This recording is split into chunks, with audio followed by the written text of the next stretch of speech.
It was May 25th, 2020, when a Minnesota police officer knelt on George Floyd's neck and killed him. So what has changed in terms of how police interact with many of the people they serve in many of the communities right around LA? Well, some say nothing.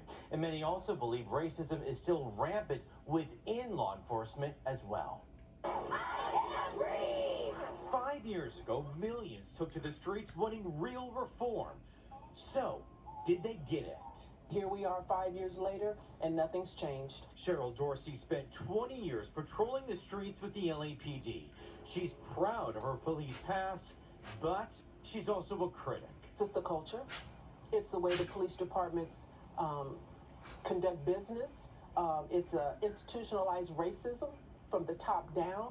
A 2022 report from UCLA found inside the LAPD there are considerable race-based intergroup tensions, and that black officers feel silenced and excluded. So it tells me that we have a lot of work to do for all of our employees within the organization to be better at listening. Police Chief Daryl F tells us he wants to hear from those critics so he can make the department better for both the men and women in blue and for those living on the streets they patrol.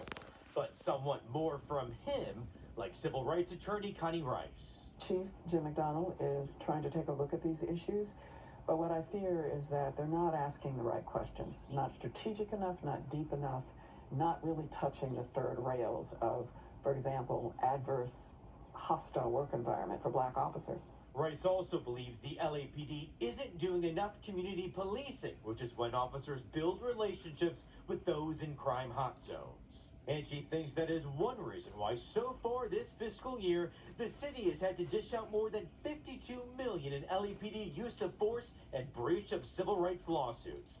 The chief says he's all for community policing, but he's leading a force that's short hundreds of officers. We're so short-staffed and the officer-to-population ratio is so lean, that's a frustration that we have all the time. Frustration seemed to be all around 5 years after one man's death sparked a movement that many say materialized into nothing. I wish in my lifetime I could see a difference. I wish I had something hopeful that I could share with others about finally, you know, George Floyd did make a difference. But we know that George Floyd didn't make a difference.